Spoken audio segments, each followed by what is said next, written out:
The Man with the Iron Mask is an extremely strange movie.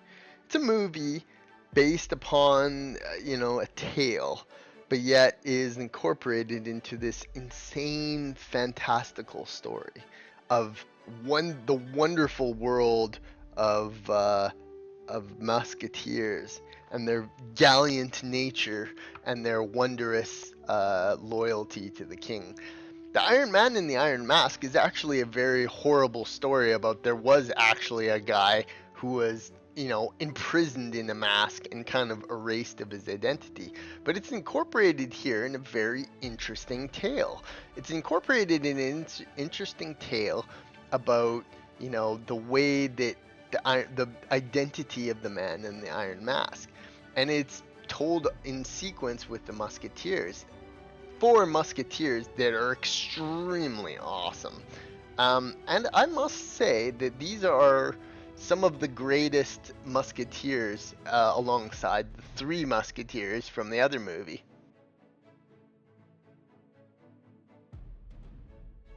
Now, there is a cast member of this that you'll be very familiar with, as it stars the wondrous boy himself, Lord Leonardo DiCaprio III.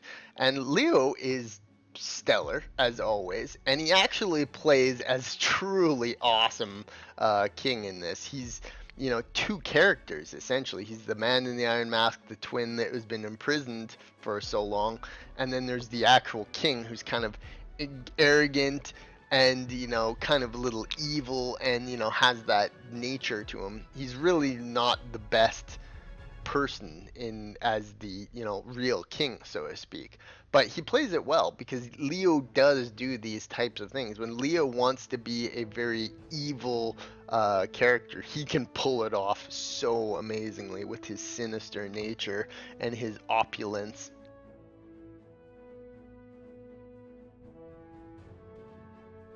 And you got an absolutely amazing cast here, as I think that one who knocks it out of the park and truly steals the show is Gabriel Byrne, playing as the absolutely elegant D'Artagnan. D'Artagnan in this is just incredible. He starts off as this like great hero, and he kind of makes his way to being this kind of dark, kind of like works for the side of good, but is really just that. But like the opulence of D'Artagnan is just so incredible. He truly looks amazing and he acts amazing in this, and he plays just the amazingness of this gallant warrior. And I think that D'Artagnan in this steals every bit of the show, and he's just truly an amazing character in every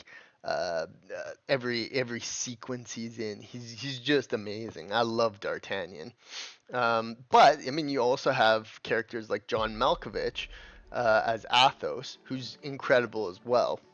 He plays this kind of a little bit more reserved, a little bit more cautious character. He's a little bit more on the side of just doing what's right for the kingdom. And then you have Porthos, who's just this like womanizer, crazy guy. He's got this funny face and awesome hair. But and then of course you got Jeremy Irons is Aramis, who's also he's just always good in every. Jeremy Irons is just so fantastic in everything he does. But like I said, D'Artagnan for some reason steals the show. He's just so great in this. He's so wondrous, and he's so like gallant. And this scene at the end when they're all charging is just it's so comically awesome that these are great musketeers. But let's get back to Leo, because Leo is the biggest star by miles in this movie, and he does steal the show. I mean, Leo does a good job in everything he's in. So Leo in this is kind of this two types of characters, but his one main role is this just kind of a little bit selfish king. He does things like win over another guy's wife, by like sending him to war. And it's interesting to see Leo in these types of roles because he plays the dark role good. He plays an evil character, slightly evil, A lot like Candy from Django Unchained. When he plays these roles, he is very, very sinister. He's very menacing. Leo is a master of his craft, and in here he's just in his element. He's playing himself as the king when he was like a rising star, when he was like this opulent, character in real life. He's now a king, walking around as this great king. So I mean, he's perfect for the role. He's amazing in it. And there are many scenes when you can't help but just fucking just grin, that when he's trying to win over this guy's wife and he's doing all these tricks and he knows he's the king, so he'll just get away with it. It's really quite great, and it shows how Leo can play. But then on the flip side, his incredible range is that he plays this other character who's been locked away for 6 years, and he comes to realize the world. And it's incredible to see Leo work, because like Leo can really, like, no matter who he blends himself into, he's always just Leo, and like he feels like himself, but yet he's playing this other person.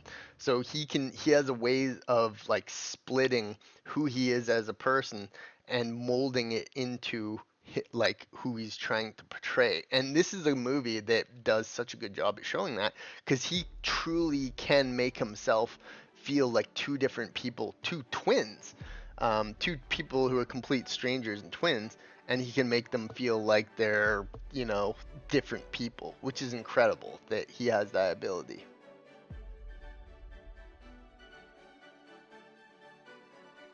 D'Artagnan is so good, not only because of that name itself is just amazing to say. D'Artagnan, D'Artagnan, D'Artagnan, D'Artagnan, Lord D'Artagnan, the great D'Artagnan.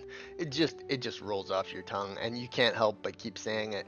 But this is my favorite iteration of D'Artagnan, because he's kind of good, but at the same time, he has tendencies that makes him kind of an asshole. So at the same time, D'Artagnan is like, he's a good person, but has dark intentions at times.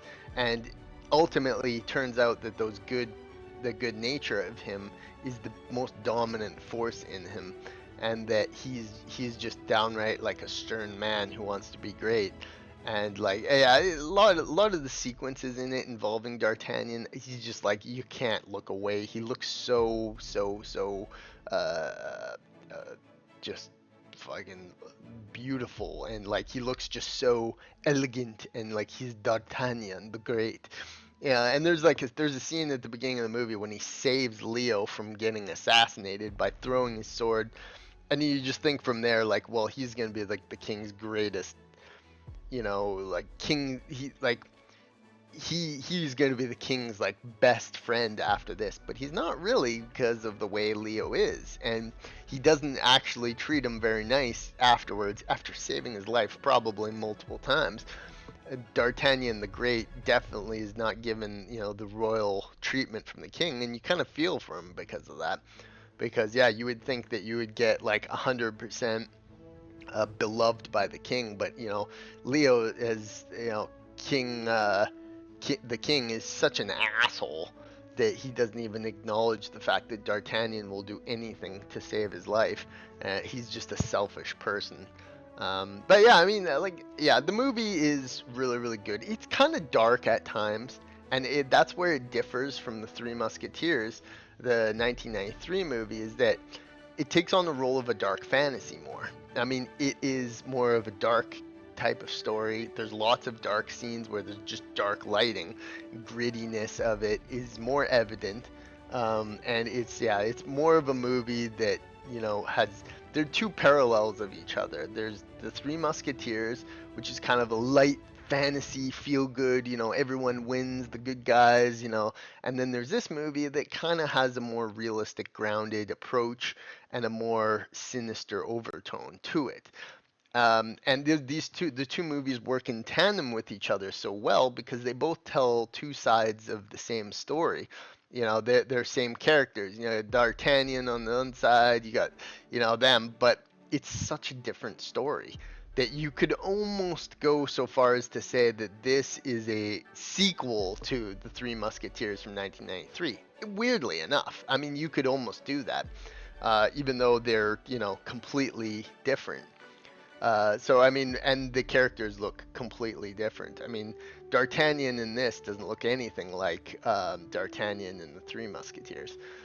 So the Man in the Iron Mask is good. It's the real story of the Man in the Iron Mask was never uncovered, although rumors circulated. The film did good, and the Man in the Iron Mask is, it's pretty averagely received. It's like I think that they're both great films. It's got 32% Rotten Tomatoes or which just show, like, if you go to Rotten Tomatoes for Man in the Iron Mask, 55% from the fan, from the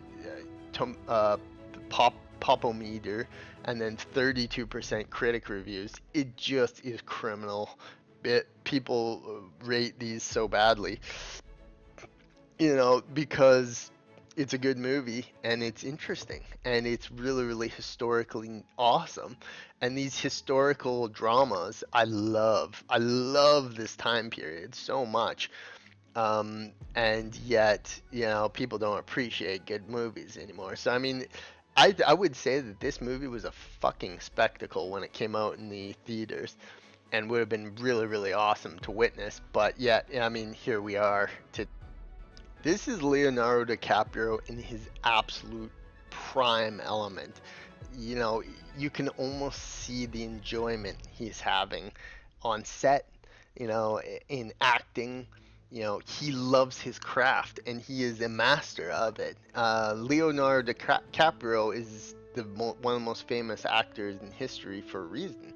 He is the way he portrays himself in this, the way he looks down at the mask, as he's, the king, worrying about being trapped in it and then being trapped in it. You really feel Leo's emotions. And yeah, like he's the one that steals most of the show, but I would say D'Artagnan is one of the greatest characters of this. He's just amazing, and he looks incredible. His little mustache and whatnot.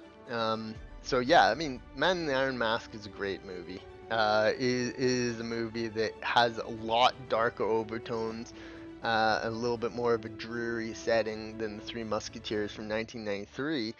But at the same time, it's the same kind of story. It's this greatness of the musketeer age. It's this greatness of people who are, you know, shunned down from their great stature, and maintain their good nature. And it's people who do the right thing despite all the odds stacked against them. And that is the nature of the musketeers, is that they do everything they can to protect the king, all for one and one for all, so to speak.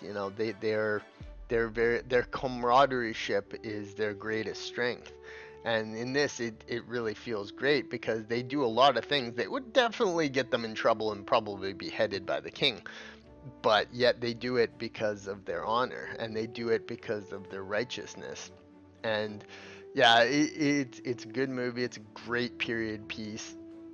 Leo is ridiculously awesome in it, as in most of the stuff he is. But Leo playing a king at one of the highest points in his career is something to behold. And yeah, all the actors are incredible in this. And yeah, it's probably a movie somewhat lost to time. It's probably a movie that not a lot of people have heard about, let alone seen. And yeah, it's definitely worth your time. And that scene at the end, holy man, they have so much drip in those black tunics or whatever. It's like there is an incredible amount of drip in this movie. Though the way the costume design is just, it just looks beautiful, and it takes you back to that time of 90s historical movies that really seem to nail every period piece they do with. It feels so authentic. It feels like you're there. It feels like you're staring back into, a time capsule of the way people looked and lived and acted way back in this time. That yeah, it just nails the period piece. Man in the Iron Mask joins the long list of historical time period pieces that are really great just truly because they take you to another time in human history. A time that is so lost to us today, and a time that is just deeply strange and alien to our own. But you can see if you look deeply into it that it is just like you probably wouldn't want to live at this time period. I mean, people were taking craps in buckets, and all the badness, disease, and like no medical care. It was probably a bad time to live at, but what a good time to die at. Because if you were to die as the great D'Artagnan did in this movie, you would see, yeah, I mean, that is a valiant end if I ever saw one. So yeah, Man in the Iron Mask is a great movie, and I highly recommend you watch it for D'Artagnan and Leo alone, let alone all the other great acting in this. So yeah, that's my video. Peace.